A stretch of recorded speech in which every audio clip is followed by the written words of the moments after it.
ginawa mo yun, hindi lang naman yung sarili mo sinasaktan mo. Hindi pati yung pamilya mo. Protektahan mo yung sarili na sila mismo lumayo dun sa tukso ng droga. Wag.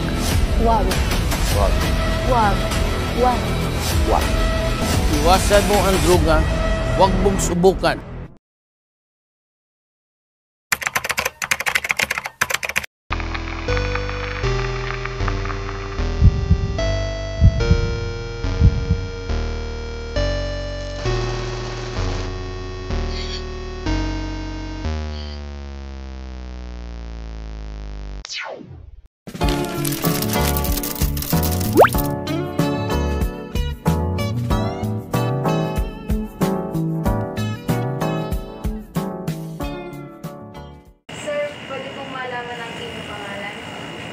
Nga pala si Police Corporal Andrea Hernandez Silan, nakatalaga sa Lapu Municipal Police Station as investigator.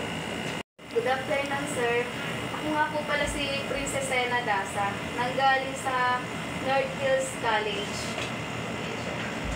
Nandito po ako para mag-interview tungkol po sa droga. Na ito po ang mga katanungan na ginawa namin. Bakit tinuturing na illegal ang ilang uri ng droga? Tinuturing na illegal ang mga ilang uri ng droga kasi ito ay nakakasama sa ating kalusugan at nakaka-apekto sa komunidad dahil nagkakaroon ito ng hindi magandang niludulot sa ating mga kabataan, lalo sa kabataan, nagkakaroon ng addiction sa kanilang mga ginagamit na bawal. Ang pangalawa naman po ay, ano ang mga karaniwang drug-related cases sa komunidad? Ang mga drug-related cases sa komunidad ay ang karaniwan dyan, pag ito ay isang adik, karaniwan na nagawa nila ay rape, murder, and iba-ibang incident ng pagpatay, homicide, stabbing incident, na nakagawa siya yung epekto ng paggamit ng illegal. Ano po ang ginagawa ng mga pulis para labanan at maiwasan ang paggamit ng droga? Ang kapulisan, ang ginagawa ng kapulisan ay pinapaigting namin ang magpunta sa barangay at pagkandak ng mga seminar at para maituro sa mga mamamayan ng bawat barangay ang mga pinagbabawal na gamot at mga dulot ito sa ating kalusugan at ang mga dapat natin gawin para ito ay maiwasan at ma-prevent natin yung hindi paggamit ng mga ito. At ang pinaka-alam dyan, meron kami dyan tawag na sa PADAC, Barangay Awareness and Illegal Drugs. Meron kaming pinakandak sa ibang barangay, may pinakandak ang pikad namin, ang public community affairs namin na nagkakandak siya ng mga lectures, dahil sa mga kabataan, sa mga tanda, mga bata, at nababaitan. Ano ang mga posibleng parusa kapag nahuli ang isang taong may hawak na ipinagbabawal na droga?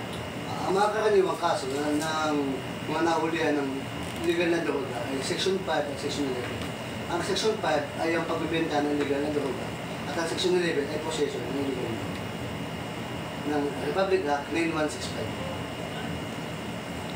Yun lang po at maraming salamat. Maraming salamat.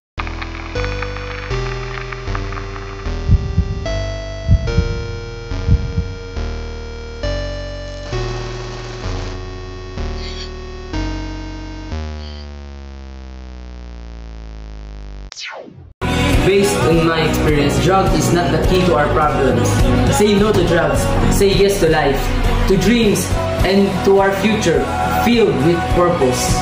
Together, let's make a stand against drugs, not with fear, but with hope. Be proud, be strong, and be drug-free.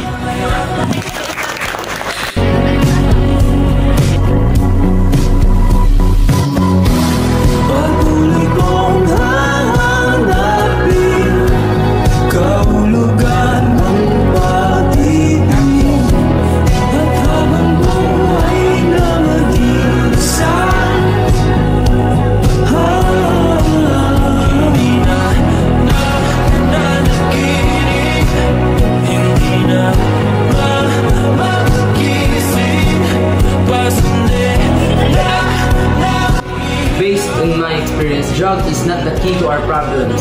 Say no to drugs. Say yes to life, to dreams, and to our future filled with purpose. Together, let's make a stand against drugs, not with fear, but with hope. Be proud, be strong, and be drug-free.